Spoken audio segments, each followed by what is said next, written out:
watching India Sense. I'm Gauri Dwivedi. Over the course of the next 30 minutes, I get you all the stories that matter, stories that talk about India's rise. It's Ascent. As always, we start the show with headlines coming in. First up, Prime Minister Modi on a two-day visit to Maldives. From chill to warm, the ties between the two nations have witnessed a major upswing, with New Delhi providing fresh credit to the cash-strapped island nation and more development aid. India and the UK signed the free trade pact that will open up trade prospects for Indian exporters. The pact also sets the template for how India will negotiate with all its trade partners from a position of strength and only to protect its own interests. In his first visit to China since Operation Sindoor, Pakistani Army Chief Asim Munir gets schooled by Chinese Foreign Minister Wang Yi as Beijing seeks more protection for its investments in the Baloch region. Is China's patience now running thin in Pakistan? Repeated racist attacks targeting Indians in Australia, Ireland, Canada, the US. Is the Indian identity under attack abroad? Hostile manufactured drones. How two students of BITS Pilani built radar evading drones for the Indian Army. And what does this mean for the indigenous defense manufacturing in India? We get you a conversation with those two 20-year-olds.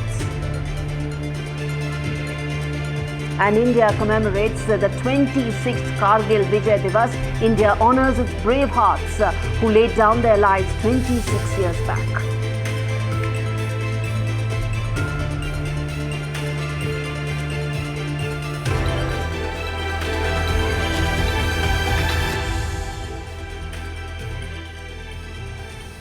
Viewers, our big story this week on India Sense. India's deft diplomacy in its immediate neighborhood. The Prime Minister's visit to Malé is almost a culmination of the quiet efforts that have been made by New Delhi in reversing the downward slide in the ties, which started hours after Mohamed Muizzu was in fact sworn in. And in just 18 months, the bilateral relationship has recovered and is set to prosper. So Maldivian President Mohamed Muizzu, who was once seen as a pro-China and an India-out voice in Maldives, but now he and his entire cabinet came to receive Prime Minister Modi at the airport. India has relentlessly helped Maldives financially and through development aid. And as the Prime Minister is all set to attend the Independence Day celebrations, it's clear that while China has been doling out loans in the entire Indo-Pacific, and smaller island nations are now growing wary of China's rising military and strategic footprint. And this reset is not just for Maldives. It's been the same for Sri Lanka as well, where Anura Kumara Dissanayake, who historically had been a pro-China voice, had addressed India's concerns. And in fact, India now holds strategic interests near the Hambantota port itself, which seemed to have once been going completely towards China's side. Let's first listen in to what Prime Minister Modi and Mohamed Muizzu had to say, and then we come back and talk more about the reset in this relationship and what it means going forward. For us, it is always friendship first. आपसी निवेश को गति देने के लिए हम शीघ्र ही bilateral investment treaty finalise करने की दिशा में काम करेंगे। फ्री ट्रेड एग्रीमेंट पर भी बातचीत शुरू हो गई है। अब हमारा लक्ष्य है from paper work to prosperity. I'm also pleased to announce the initiation of negotiations for a free trade agreement between India and the Maldives. This landmark initiative marks a significant step forward in strengthening our economic partnership.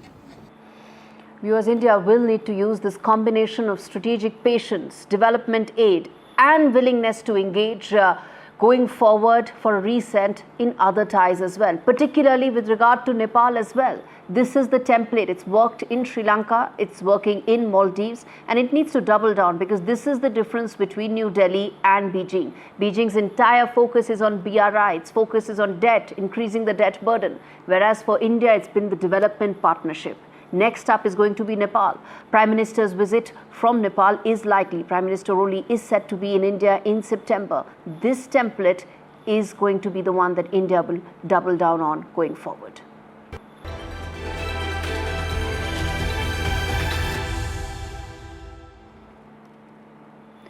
Let's get you an important voice to talk more about the reset that has taken place in the India-Maldives ties and what the future looks like. Ahmed Shahid, who's a former foreign minister, joins me on the show to talk more on this. In fact, sir, thanks so much for speaking to me. Let me start by asking you that in terms of the relationship that has changed quite significantly, the fact that Prime Minister Modi is in Maldives, in your assessment, how significant is this change that has taken place? Well, as you said, it's an extremely important visit for both countries, and perhaps more so for the Maldives than India, given the, if you like, respective countries, respective attributes of the states here. But it's important because it's also happening at the time of the Independence Day of the Maldives, the 60th anniversary of the independence, a really significant milestone nationally for us. And Mr. Modi's decision to visit the Maldives at this time really demonstrates the goodwill India has towards the Maldives. And again, highlights the fact that the two countries have a very, if you like, resilient relationship that has survived a rather rough patch recently on account of, I suppose, the political change in the Maldives. But as we have seen, that this visit shows, I think, that both leaders have a large heart, as it were, and they're both prepared to find common ground for the best interests of both countries and also for the others using the ocean. President Muizzu's gesture, very important gesture that he went to receive the Prime Minister along with his cabinet, it does mark an intent on the administration side to now build on the change that has taken place, the reset that has taken place. How do you read it? What is your assessment of going forward of the relationship? I think extremely important. I would say over the past 20 years in particular, that significance has really dwarfed everybody else in terms of the development support India is able to give across many, many sectors. And here it's not just about lines of credit in emergencies such as the present time or earlier, but also because in terms of the trade and other development activities. So infrastructure in the Maldives from about, say, 1970s, mid-70s onwards, with the first airport in the Maldives, has had a significant Indian contribution. And also for the human development of the country, whether it's the health sector or other sectors, Indian contribution is quite significant. And though more recently, in terms of Maldives takeoff economically, a lot of came with the construction industry. Again, India was a very good partner, important partner for the Maldives in this area. So across all dimensions of if you like, economy, India is important. And of course, in most recent times, India has become a very important market for the tourism industry in the Maldives. So across all, as it were, activities in the economy, India is a major partner. So how do you see this relationship expanding from here on? One is the maritime domain, where both sides have expressed their intent to build on the discussion in terms of the Colombo security dialogue. What else? How do you see this relationship from here on? I think you're right, of course. I think over the past, again, 20 years, with China reaching out across the Indian Ocean and beyond, there's been concern about the number of players coming into the ocean and what that could mean for the, if you like, status quo in the region for those states and powers who were already there. And there's been some, if you like, developments in the region, not just the Maldives, elsewhere too, where some states may have felt that they had, if you like, an option to play one off against the other.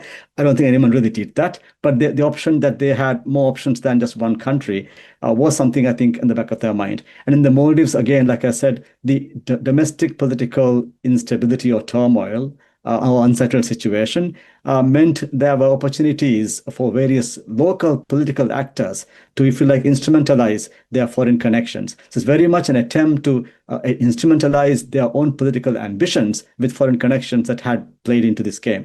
I don't think there is really any misapprehension in the Maldives that their long-term security, long-term economic resilience, all that depends on a very close partnership with India. But when political developments, if you like, go awry, there is a temptation to reach out to somebody who might be an alternative, if you like, political ally. And of course, China has made important contributions to the Maldives economy, such as infrastructure projects. But there is no reason to think that one should be set off against the other. I framed the India first foreign policy for the Maldives back in 2005 when I was first as a foreign minister of the Maldives. And that was never India only. It was essentially assuring India there was no cause to be alarmed or to be distrustful of the Maldives, because there would always be a clear air between Maldives and India.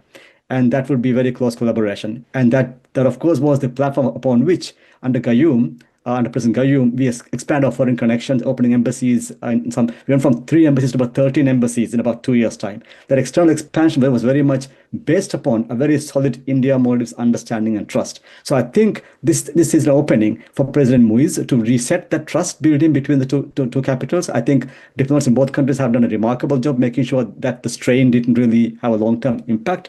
So I do think that the president will realize that practical and pragmatic reasons dictate that he find the neighboring countries near the Maldives that his closest allies. So I think it's a long-term change here, and I don't think in the immediate political turn will be different from this as well. All right, Mr. Shahid, I'm going to leave it there. Thanks much for speaking to me on India Sense. The other significant diplomatic and economic win this week has been the free trade pact that India signed with the UK. India will get duty-free access for 99% of its products and goods, which is up from 65%. And it's not just that. New Delhi will be lifting duties, which also brings cheaper British cars and whiskey for Indian consumers. Good news also for Indian professionals in the UK as well. Visa process to get a whole lot simpler, cost of living to get cheaper, where Indians will be exempt from social security payments for the 3 years.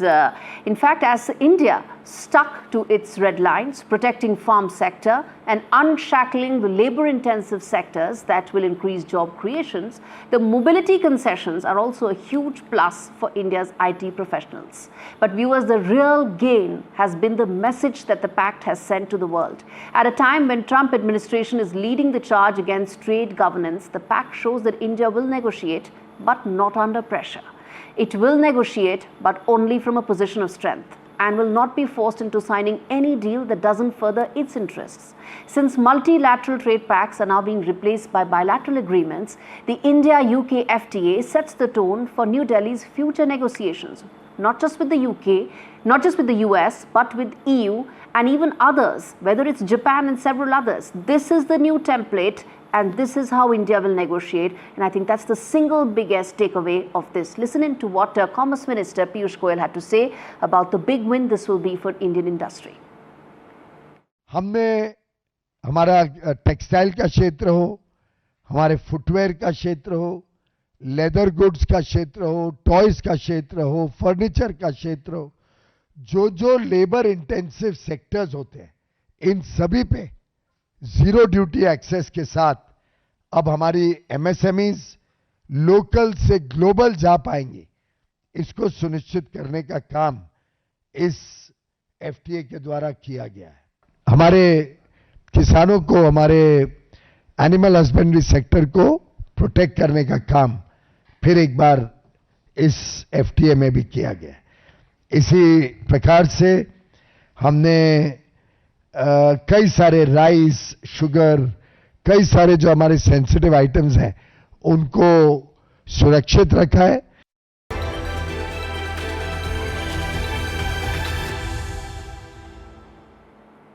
After a self-doubted delusional success and a so-called victory lap at the White House with President Donald Trump, Pakistani Army Chief Asim Munir went to China with his head held high. Well, what did he get? He got pulled up by the Chinese Foreign Minister Wang Yi over a key sticking point in the relationship, probably the most important one for China, which is the safety of its nationals and its investments in Pakistan. Now, Beijing has poured $60 billion in Pakistan through the China-Pakistan Economic Corridor, it doesn't have much to now talk about in terms of returns. Insurgent groups, whether it's the Baloch Liberation Army or several others, have been attacking numerous Chinese projects as well as citizens that are living in Pakistan. Now, where is Islamabad in the midst of this? The incapacitated Pakistani establishment has failed to stop these attacks, even against its own personnel. Now, perhaps nothing explains the Chinese frustration more than the failure of the promise of Gwadar. It remains a ghost town, far removed from the potential it once had 10 years back when this entire project started. Now, 10 years later, Pakistan thinks that it can continue to do that balancing act anymore. But well, time has run out. It cannot continue to take funds from China and continue to still be relevant in Washington's scheme of things. That strategy has run its course. China now demands returns. Its patience is wearing thin. It will not keep funding Pakistan if its strategic goals are not fulfilled. Munir went to China expecting showers of flower petals. What he got was more than just a earful. It was a public schooling. In fact, he got one. The Pakistani army chief highlighted the brotherhood between the two countries, assuring Beijing that Chinese investments will be protected no matter what. But that is far from the truth, because Pakistan is scrambling to protect Chinese interests. Munir's game plan is now run its course. The latest rebuke, viewers, was not a quiet note. It was not even a formal protest that countries registered against each other. It was made at the highest possible level in Pakistan. Now, what is the Field Marshal now going to do? Because the ironclad relationship is going to come down to this. If Pakistan cannot guarantee security to China, why should it expect a guarantee of cooperation from Beijing? Well, Field Marshal needs to do a lot of explaining, and it needs to start right away. All right, viewers, with that, a quick break. We return on the other side with lots more. Stay tuned.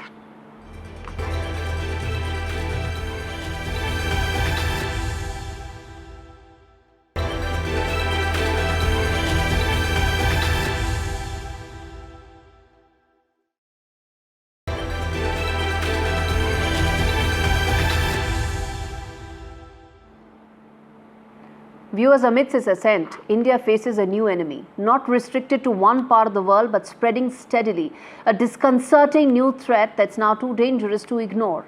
Rising extremist threats are now targeting Indians and Indian institutions, temples, restaurants, all in an attempt to destroy the growing power of India. How significant is this, and how widespread this trend is now becoming? This report decodes that for you. From Australia to Canada to Fiji, New Delhi is facing a disturbing new threat. A rising storm targeting the Indian identity. Indians abroad, from students, families, workers, to even temples and restaurants, are all under attack. What began as isolated incidents has now become a pattern too dangerous to ignore. Adelaide saw a 23-year-old student, Charanpreet Singh, brutally assaulted, left hospitalized with brain trauma. In another part of the globe, in Dublin, an Indian man was racially targeted and violently assaulted, even partially stripped by a gang falsely accusing him of misconduct.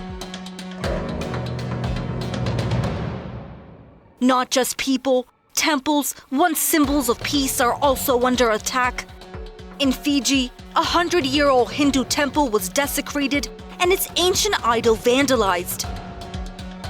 In Melbourne, the Sri Swaminarayan temple was defaced with racial slurs amid a spate of hate-linked vandalism targeting local Asian communities. In California, too, the iconic Babs temple was desecrated, with anti-India and anti-Hindu graffiti now being probed as a hate crime. Utah also saw its Sri Sri Radhakrishna temple vandalized last month. This was a serious attack that had been planned. This was actually some sort of hate.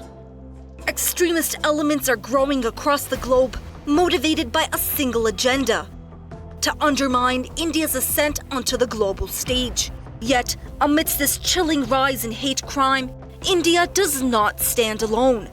Since New Delhi's Operation Sindoor, countries across the globe have been backing India's fight against extremism. Prime Minister Modi's message in the bilateral meet with UK Prime Minister Keir Starmer this week was clear: extremists cannot use democratic freedom to target the institution, a threat not just to India, but to the world.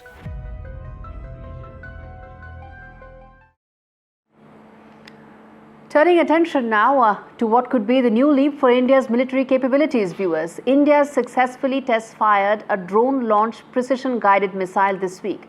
But the future of India's defense ambitions have already begun elsewhere. It's a remarkable startup fairy tale story that is being done by two undergrad students who have achieved what few would believe is possible, building and delivering combat-ready drones to the Indian Army from their hostel rooms, inside where they could find only off-the-shelf parts. This report tells you the success of these two students, and then we come back and talk to them about what lies ahead in terms of their journey, their success. But first up, this report. In an era defined by India's growing battlefield superiority after Operation Sindoor, one breakthrough has left defense circles stunned, coming from amongst the uncannies of places. Not a government lab or defense giant, but a college hostel. Meet Jayant Khatri and Shaurya Chaudhary, two 20-year-old undergraduate students from BITS Pilani, Hyderabad, who have successfully built a radar-evading kamikaze drone, capable of hitting speeds over 300 kilometers per hour, 3 times that of other tactical UAVs, all in just 2 months while working out of their dorm room. The duo with their startup Apollyon Dynamics is now delivering these top-notch indigenous combat drones to the Indian Army. Built using off-the-shelf components, this is no ordinary drone. It redefines the rules of indigenous innovation. Burning the midnight oil, Jayant and Shaurya designed a drone built to outperform. Apollyon's kamikaze UAV is 3 times as fast as a defense-grade drone, ensures invisibility, and is calibrated specifically for India's rugged terrain, all while delivering a 1-kilogram tactical payload and evading enemy radar systems to carry out precision strikes. As the next pioneers of India's indigenous defense tech, Jayant and Shaurya mark the future of India's military edge, shaped not by large defense companies but by student-led innovation.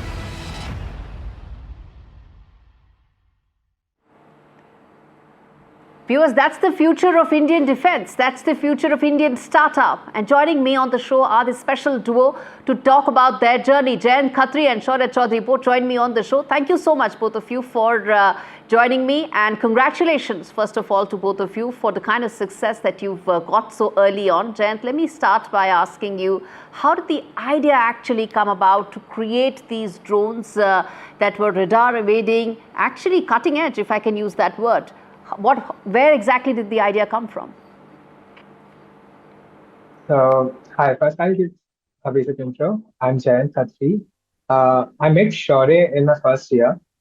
And since then, we have been started making planes and drones. And tab se we were really into drones and defense tech, basically. So in our first year, we started our own defense tech club, Team Vidrohi, we called it. So after that, me and Shaurya used to participate in a lot of IDRL, International Drone Racing Leagues, and different drone racing leagues. Since then, we have seen in Russian and Ukrainian wars, the drones that they were making. We were like, we can also make same kind of drones. And that time we started thinking, okay, we can make these type of drones. And we really want to get into this industry because the drones that Army is using right now are mostly Chinese drones or DJI drones. So, and it doesn't give them much customization. So we provide much more customization and we make drones according to their needs. Great. This is the kind of customization that is being made possible through these 20-year-olds. And Shaurya, then let me ask you the difference that young Indians like yourselves are making in terms of the Make in India potential that we have, particularly with regard to defense technology. Not just defense, also deep tech in general. Like, I believe that for too long, India has focused on the shallower end of technology. Like, while, China and all have often gone forward with creating a massive manufacturing industry, India, I believe, needs to really ramp up that sector in order to overtake our peers and in order to build that level of deep tech ecosystem. Like, I think we should, we have already achieved a very good service tech industry, and now we should go all in on deep tech in order to compete with the likes of the US and China. Indeed, for you to be mentioning and saying that really sets out the agenda that lies ahead for young talent like yourselves. But Jayant, let me come back to the whole process of starting this, the kind of trial and error it must have taken, or did you actually strike gold in your first attempt?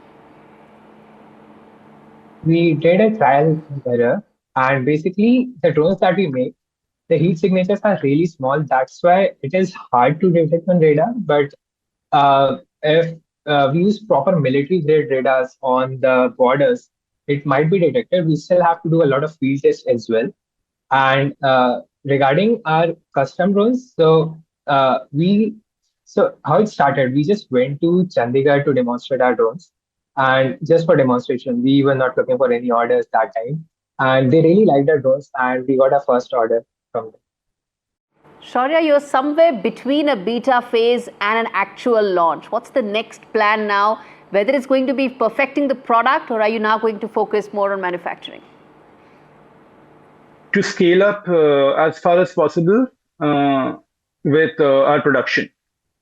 Because now more and more orders are coming in, we need to be able to produce a highly customized drone in much greater numbers. So scaling up is number one. And number two would be R&D on new tech such as a long endurance, high endurance fixed wing drones and VTOLs. Wish you the very best, both of you, Jayant and Shaurya. And we at NDI will keep celebrating these stories like yours in terms of the success that lies ahead for young Indians. Well, viewers, let me now turn focus to the Kargil Vijay Divas. India marks the 26th Kargil Vijay Divas as a forever grateful nation remembers Kargil heroes. Army Chief General Dwivedi paid respects in Dras today.